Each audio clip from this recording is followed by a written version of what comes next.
పెద్ద పెద్ద కంపెనీలు పెట్టినటువంటి డైరెక్టర్స్గా చూపించినటువంటి పరిస్థితి.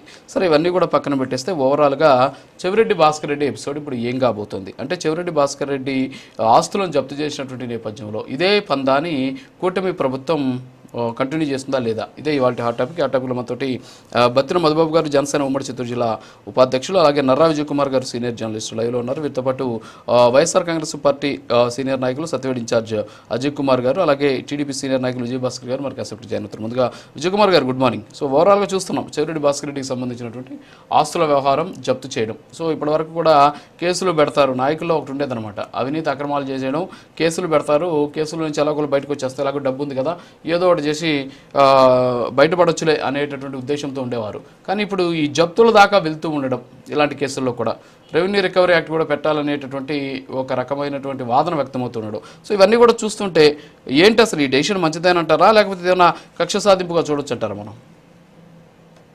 చూడండి, జనరల్గా ఇట్లాంటి అవినీతి కేసుల విషయంలో రికవరీ చేసి ఆస్తులు జప్తు చేసి మళ్ళీ ప్రభుత్వానికి తీసుకోవడము, అవినీతి నిరూపించినటువంటి చాలా తక్కువ పర్సంటేజ్ ఉంది. అసలు ఉన్నాయో కూడా మాకు చాలా తెలియనటువంటి అంశాలు ఉన్నాయి. ఇవన్నీ ఏంటంటే జనరల్ ఇప్పుడు జరుగుతున్న టెండెన్సీ దేశవ్యాప్తంగా చూసుకున్నా ఎక్కడ చూసినా ఇది ఒక అవతల వాళ్ళని భయపెట్టడానికో లేదా ఒక కక్ష సాధింపు చర్యలాగానే దేశమంతా చూస్తున్నటువంటి కనిపిస్తుంది.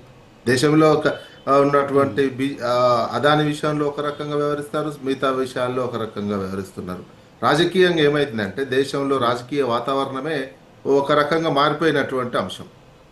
రాజకీయ ప్రత్యర్థులు ఎవరైతే ఉన్నారో వాళ్ళ మీద కేసులు పెట్టడం, కేసులకు సంబంధించి నిరంతరం మీడియాలో చర్చ జరిగే విధంగా చూడడం, వాళ్ళకు అనుకూలంగా ఉన్నటువంటి వాళ్ళ మీద లేకపోవడం. ఎగ్జాంపుల్ దేశవ్యాప్తంగా చూసుకున్నా మోడీ గారు అనేక మంది మీద దాడులు చేసి వాళ్ళ పార్టీలో జాయిన్ అయినారు.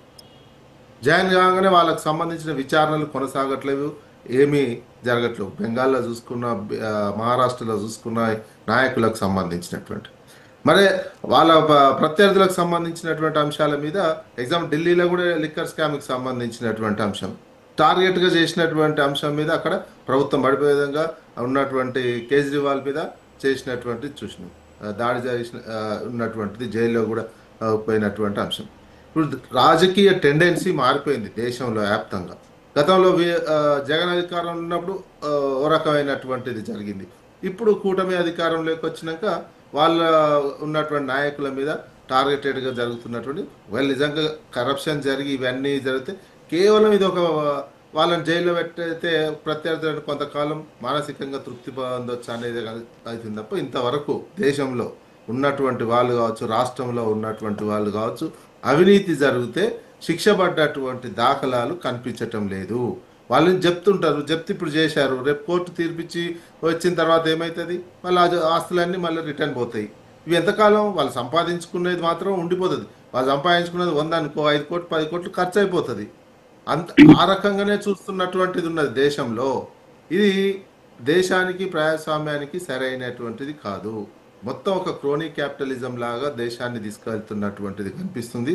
ఇది ప్రజలే, ఎందుకంటే మారుతున్న కాలానుగుణంగా ప్రజలు కూడా ఈ విషయాలు ఇన్నాళ్ళు ఏంటంటే వ్యాపారాలకు సంబంధించి, డబ్బులకు సంబంధించి, బిజినెస్లో ఎట్లా లాభాలు వస్తాయి వీటి గురించి ప్రజలకు కూడా తక్కువ అవగాహన ఉండేది. టాటా, బిర్లా వాళ్ళు, అంబానీ, అదానీ ఊరికే ధనవంతులు, చాలా కష్టపడి ధనవంతులు అయిపోయారు అనేటువంటి కనిపించినటువంటిది. కానీ ఇప్పుడు మీడియా కావచ్చు, సోషల్ మీడియా కావచ్చు, రాజకీయాల్లో నిరంతరం ఉన్నటువంటి ప్రతి అంశం కూడా ప్రతి పిన్ పాయింట్ ప్రజల్లోకి వెళ్తుంది. ఓహో, ప్రభుత్వాలు ఉన్నాయి కేవలం దోపిడీల కోసమే ఉన్నాయి, ప్రజల సంక్షేమం తక్కువ, వాళ్ళ ప్రజల సంక్షేమానికి ఇచ్చేది పావులా ఇస్తే వాళ్ళు 75 పైసలు వాళ్ళే తింటున్నారు అనేది క్రమంగా ప్రజల్లోకి అర్థమయ్యే అవకాశం ఉన్నది. ఏ గవర్నమెంట్ ఉన్నా ఇట్లాంటిది జరుగుతున్నది. అందుకని ప్రజలు ప్రజాస్వామ్యంలో తెలుసుకోవాల్సినటువంటి అవసరం ఉంటుంది. ఎన్నికలు వచ్చినప్పుడు ఇట్లాంటి కేసులు కొంతకాలం డిస్కషన్లోకి వస్తాయి. మనలాంటి వాళ్ళ మీడియాలో ఇట్లా డిస్కషన్ చేస్తుంది తప్ప అల్టిమేట్గా దీనికి సంబంధించి ప్రభుత్వానికి నష్టం జరిగి ఉంటే ఆ నష్టాన్ని మొత్తం తిరిగి వచ్చి ప్రజలకు పంచే విధంగానైతే వచ్చేది చాలా కష్టంగానే కనిపిస్తుంది. ఇవన్నీ ఏంటంటే చివరికి రాజకీయ కక్ష సాధింపు లాగానే అయిపోయే కనిపిస్తుంటాయి ఇట్లాంటిది అన్ని. ఇప్పుడు ఏమైనా కేవలం టార్గెటెడ్గా జరుగుతున్నటువంటిది కనిపిస్తుంది కదా. యాక్చువల్గా మద్యంకి సంబంధించి అది గవర్నమెంట్ లిక్కర్ షాప్లే ఉండే, వీళ్ళు లిక్కర్ సంబంధించినటువంటిది వీళ్ళు ఆ కంపెనీల నుంచి తీసుకుర్రు అనేది జరుగుతున్నటువంటిది. ఇది పూర్తిగా విచారణ చేసి మొత్తం అయిన తర్వాతనే తెలుస్తుంది. తాత్కాలికంగానే ఇవన్నీ ఆస్తుల జప్తు కానీ ఆస్తులకు సంబంధించి తీసుకోవడం కానీ ఈయన జైల్లో పెట్టడం కానీ మ్యాక్సిమం ఒక ఎన్నేళ్ళు పెడతారు జైల్లో కూడా అదే ఉంటుంది. జైల్లో పెట్టినా నెల 2 నెలలు 6 నెలలు ఏడాది కంటే ఎక్కువ ఉండలేనటువంటిది, బెయిల్ మీద వస్తారు. ఇవన్నీ కేసులలో ఇప్పుడు భారతదేశం చూస్తుంది. అందులో భాగంగా ఆంధ్రప్రదేశ్లో కూడా ఇట్లాంటివి జరుగుతున్నాయని అనుకోవాల్సినటువంటి అవసరం ఉంది. ఓకే సార్, ఇక్కడ ఒకటి ఓకే, ఇవన్నీ కూడా పక్కన పెట్టిస్తే చెవిరెడ్డి భాస్కర్ రెడ్డి దగ్గరకు వస్తే 63 కోట్లు మార్కెట్ వాల్యూ ఉండేది. సో 63 కోట్ల రూపాయల మార్కెట్ వాల్యూది 8 కోట్లకు మాత్రమే కొనుగోలు చేసినట్టు రిజిస్ట్రార్లు సబ్ రిజిస్ట్రార్ SROలో లెక్కలు చూపిస్తున్నారు. మిగతా 55 కోట్లకు సంబంధించి ఆ డబ్బు ఈ మద్యం ముడుపులకు సంబంధించినటువంటి కిక్ బ్యాక్స్ ఏమో అనేటటువంటి అనుమానాలు కూడా వ్యక్తమవుతున్నాయి. ఒకసారి మనం ఆ జియో కూడా చూడవచ్చు. PCR ఆ జియో కూడా ఒకసారి ప్లే చేయండి. సో అంటే ఇలాంటి రకాలైనటువంటి అంటే సంపాదించినటువంటి సొమ్ముని ఈ విధంగా రూటింగ్ చేయడం, సో ఇదంతా కూడా ఎలా చూసుకోవచ్చు అంటారు? తెలియాలి. అది రిజిస్ట్రేషన్ వాల్యూ జనరల్గా మరి కరప్షన్ చేసేటువంటి వాళ్ళు ఎవరైనా ఏం చేస్తుంటారు, తీసుకున్నటువంటిది ఆ రిజిస్ట్రేషన్ వాల్యూ ఎంత ఉందో దానికే రిజిస్ట్రేషన్ చేసుకుంటారు. మిగతా డబ్బు ఎక్కడ పోయిందనేది తర్వాత హవాలా ఉన్నాయి, హవాలా ద్వారా చేస్తుంటారు. అవన్నీ విచారణలో బయటపడాల్సిందే. ఇంకోటి హవాలా వ్యాపారం కూడా తెలియకుండా, ప్రభుత్వాలకు తెలియకుండా జరగట్లేవండి.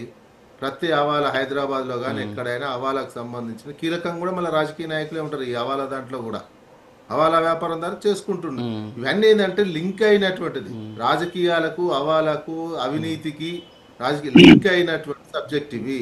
ఈ లింక్ అయినటువంటి సబ్జెక్టులలో ఒకళ్ళ అధికారంలో ఉన్నప్పుడు ఇంకొకరికి సంబంధించినటువంటిది ఒకటి కక్ష సాధింపన్న అవుతుంది. ఇంకొకటి ఏంటంటే మీరు సంపాదించిన దాంట్లో ఇంత శాతం మాకు ఇచ్చేయండి, మీరు అధికారంలో ఉన్నప్పుడు ఇంత సంపాదించుకున్నారు, ఇందులో మాకు ఇంత వాటా వేయండి అనేది ఒకటి జరుగుతుంది.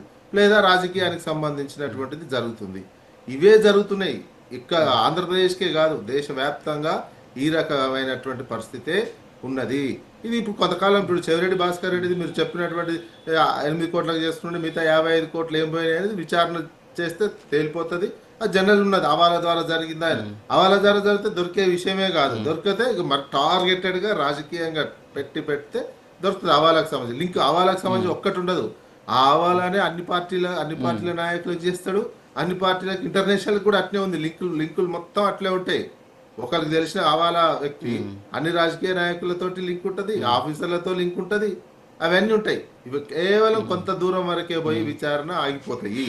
ఎలక్షన్ల వరకు ఆ తర్వాత తిరిగి ఉంటున్నాయి. చూస్తున్నటువంటి కేసులు